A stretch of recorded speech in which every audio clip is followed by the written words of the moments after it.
In true unscripted fashion, we showed up, decided on a topic, and what we covered today was whether or not you should call out a prospect on themselves and things they're doing in typically a negative fashion. Yeah, yeah. And then we sort of went a bit meta above that, like what do we have a right to do and what do we not have a right to do in the sense of what this dynamic is, which is effectively two strangers coming together, the prospect and the salesperson. Like, do we even have the platform to be calling out negatively the prospect? You and I believe we don't. Now, can we hold people to account? Can we ask tough questions? Can we enforce boundaries, set a hard frame, be firm, hold their feet to the fire? Absolutely. But bluntly calling them out, as we go into more detail on the call, we don't believe is the right way forward. No, and we went through a couple of different options and alternatives on how we do it. Some real life examples on what we've gone through, and the process we followed. So good luck, and if you have any questions, put them in the comments. What do you think about shaming prospects? Shaming prospects. Under the guise of calling them out and being real. I'm thinking if I was the prospect and someone tried to shame me, ah, it would not go well. Yeah. I think it's a really slimy sales tactic, and I Yes. think it is for. All right, interesting situation. So Are we live? Are we going to run with this? yeah, we'll go. All right. So shaming a prospect. I have an example, and this is actually the one call that made me completely like I knew I'd hit the end of the road with fitness sales, Yep. but this was it. And it was a father. He was in his 40s, and he smoked 2 packs a day. Yep. He drank a slab a night. Yep. He had 3 young A kids. slab is 24 beers for our American viewers. Yes, yep. Mm-hmm. And his doctor had told him he literally has 6 months to live. Like Mm-hmm. otherwise, the way he lives, he will die. Yep. Yep. And I remember we got to the end of the call, and he goes, she'll be right. Yep. I said, she'll be right. He goes, yeah, I'll figure it out. Yep. And I just had this moment of, Yep. you've been told that your kids won't have a dad in 6 months. Yep. That was what was going through my brain. Yep. And in that moment, that would have been a time where I could have implemented that shame approach, but Yep. I'm not about Yep. it. I've got a story that's near identical. You may have even been there. It's when we were selling fitness face to face. No, you weren't, because it was at the other club. You were not the one you were at. But I had a guy come in. At the stage, I was early 30s. He was, I reckon, about my age, 2 or 3 kids. He was already blind in one eye from diabetes, and he was going blind in the other one. And, basically the same scenario. Like, he's literally there with his wife and 2 kids. He's blind in one eye. His doctors said, you got not long to like fix it all, or you're going to lose sight in the other one. And despite my best efforts, he didn't buy. And I just remember basically the exact same conclusion you came to. I looked at him, I was like, if it's not obvious to you that I got no more shots to fire. So I just metaphorically put my hands up and just draw jaw on the floor. Watched him walk out, and I felt so sad for the kids. I distinctly remember seeing the kids and the wife walk behind him out, and I just felt so sad for them. But I didn't shame him. So if we want to expand it to beyond shaming by saying effectively throwing any negative shade their way under the guise of I'm just keeping it real, or I'm just calling you out, or I'm just holding you to a higher standard, like kind of anything in that space. Let's talk about that. Let's unpack that. Like, what are our thoughts on that? Do we like that? Do we support that? Is there a time and a place for it? Is there never a time and a place for it? Let's cover that off. I think there was a post I saw during the week about a week ago. I'm not going to mention any names, but it's the catalyst for today's conversation. You can mention names after this, of course. Some guy called James Lawrence. It definitely wasn't by me. So, all right, that's an interesting one. I think there's a difference between having a prospect realize the actual factors at play in their life and then throwing negative shame. So just so we're on the same page, can you articulate for me as well as the viewers how you would differentiate? Sure. I think effectively telling them something negative and implying that you're looking to hold them to a higher standard on the back of that, like rather than basically telling them. So convincer mode. I'm going to tell you something. Like the dynamic of this interaction. I feel it's an appropriate platform for me to basically say, Are you going to be a failure of a father and, go blind in the other eye as well? Using my example before, I would never say that. Now, I might create a situation where I ask questions that take us to that space, but it's up to him to have the realization and come to the conclusions that he's a failure of a father who doesn't change anything, rather than me call him out. I don't believe I've got the platform to call him out. I don't believe I have the right to call him out. It may be a different story if it's like a long-term coaching person you have a relationship with and there's a degree of trust and understanding, like you're a jiu-jitsu. There would be things that do you call them senseis? No, What do I you call just them? coach. Coach. There will be things that your coach could say to you because it's appropriate based on the dynamic that you guys have built up over the last 5 or so years that a salesperson you never met 20 minutes ago just can't go there. There are things I can say to you because we've been friends for close enough to 15 years, and we've had different incarnations of our relationship. There are places I can go with you and vice versa that Joe Blow can't go because there's trust, there's understanding, there's goodwill, there's, an open dialogue that's agreed to, all those sorts of things.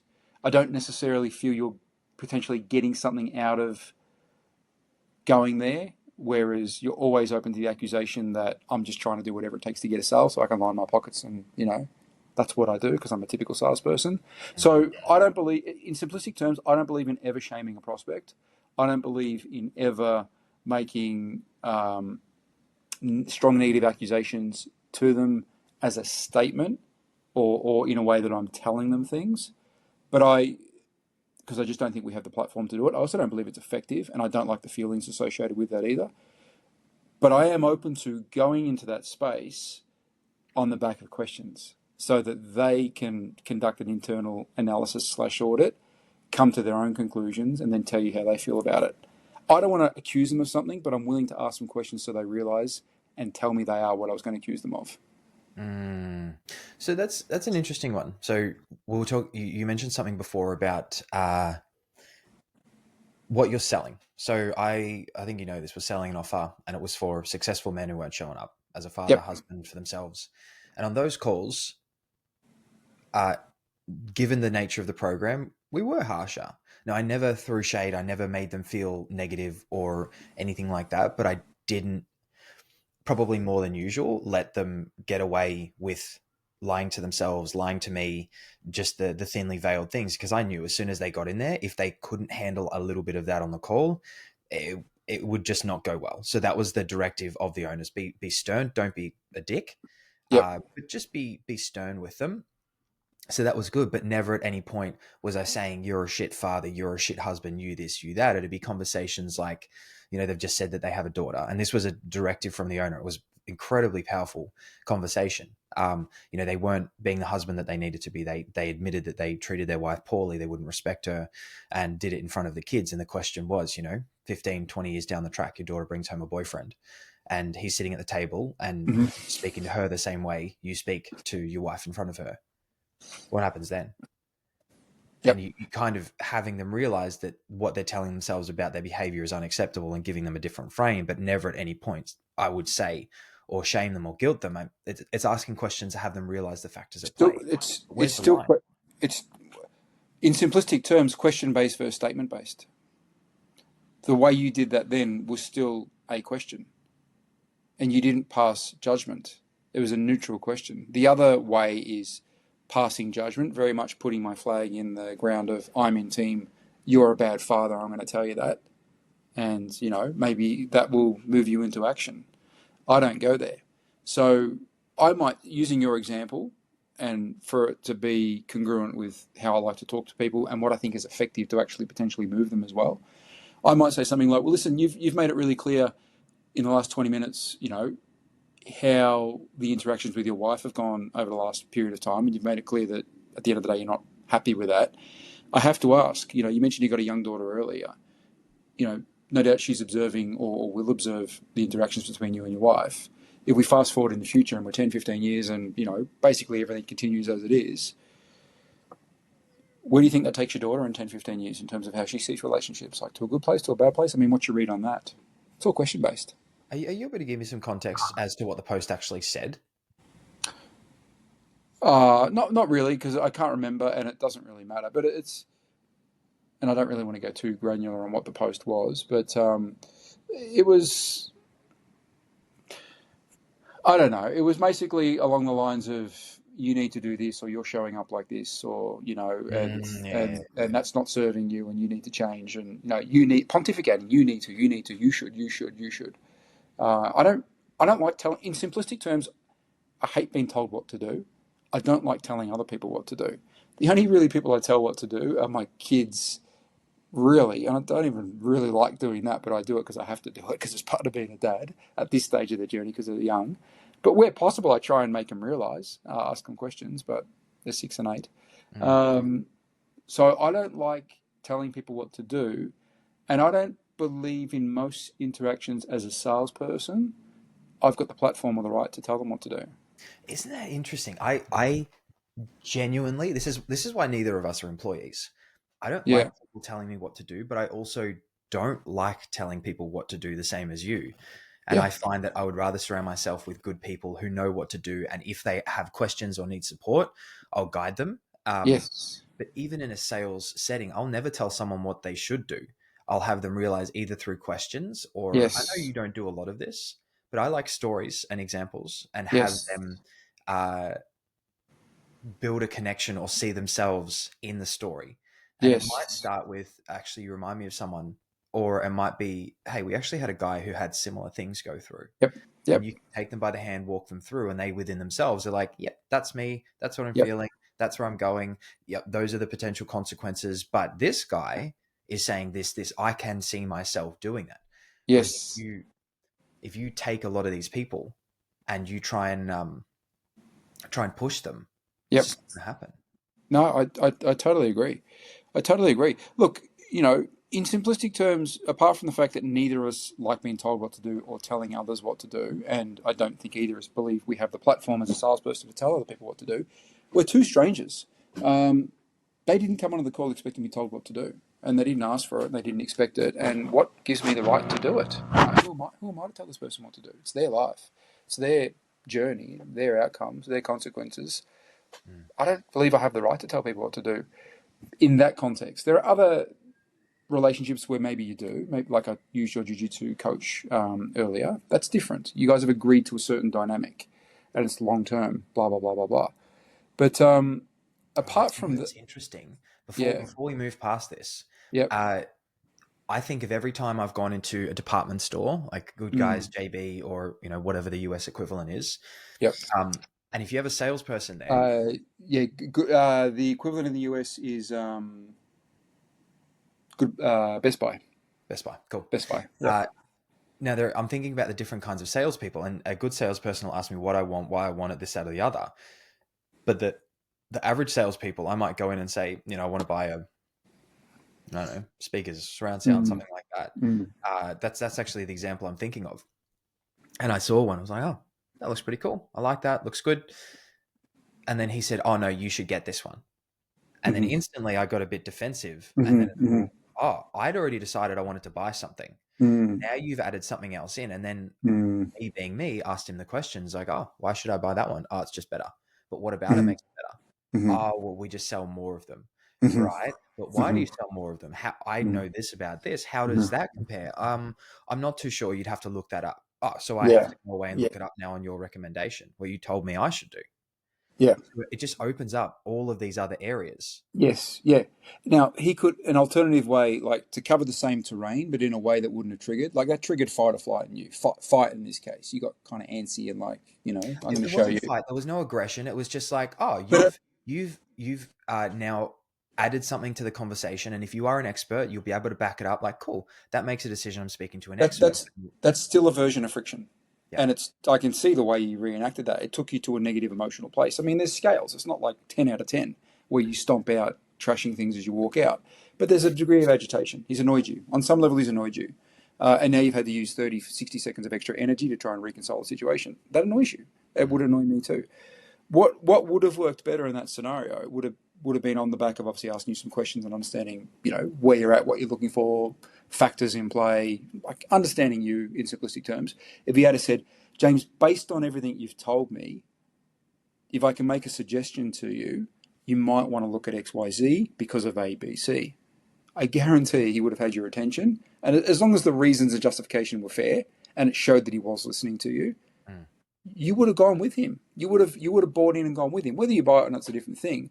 But he's taking you with him and he's moving you maybe to a different price category or a different solution category or an upsell, and you're going along with it because it's fair and reasonable and it's appealing to your self-interest. This guy's getting you and reading the room, and based on him being a subject matter expert, he's offering you a solution. But the way he's phrasing it and the language he's using, you still feel that you're in control. You have choice and options, and you can say yes or no. You don't feel obliged.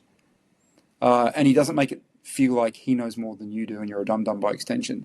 So just a little slip like that changes everything. You talked about stories earlier. I'm not a big story guy. I will play that card, but not as often as you do.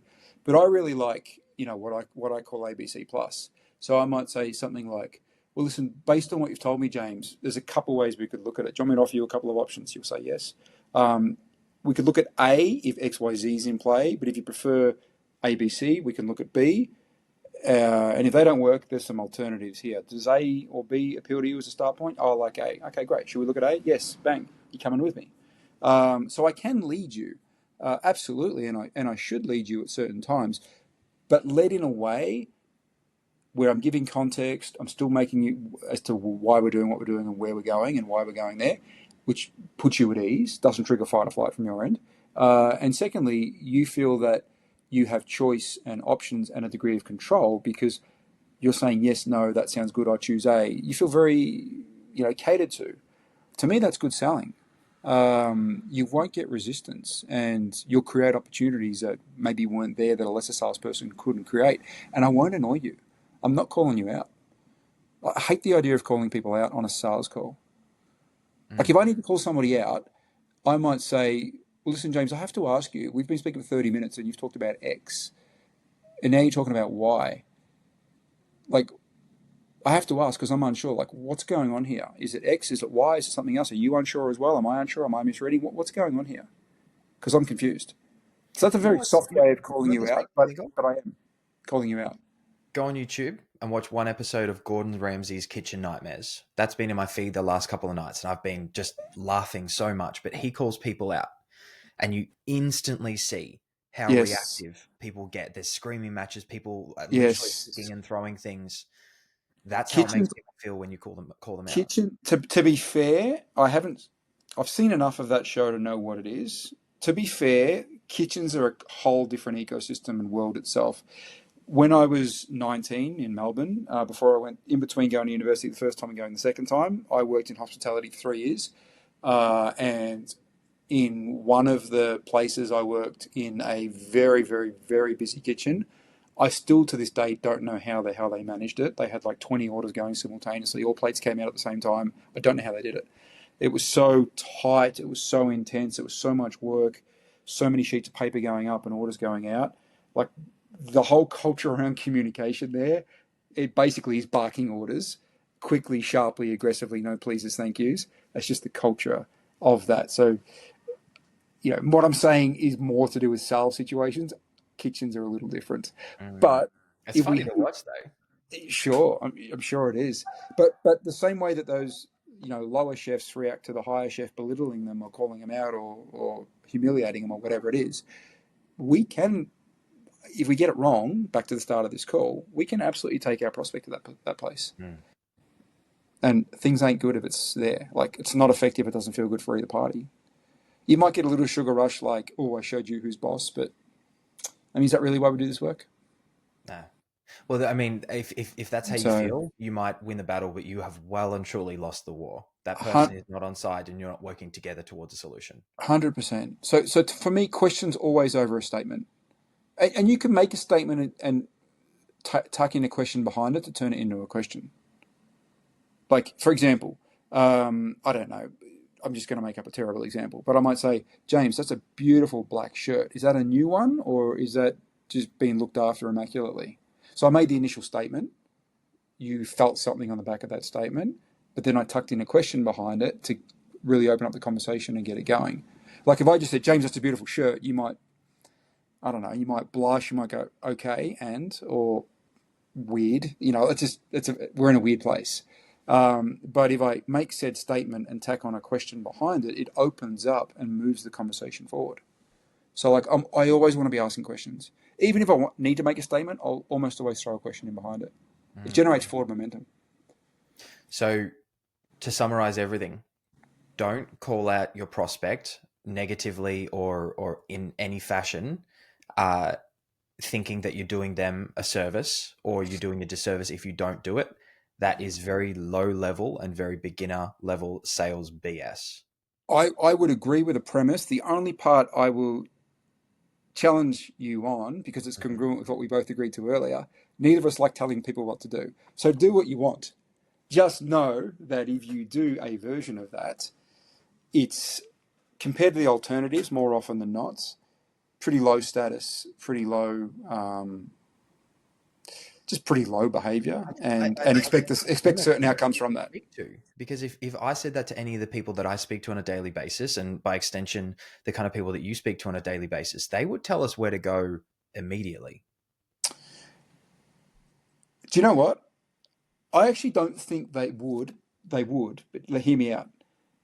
They're normally too savvy and too polite. They take the high ground and just go, well, Michael, that was great to meet you and you enjoy your day. And then they leave, as opposed to say, you idiot, blah, blah, blah, blah, blah, which is kind of worse. It would make me feel even worse.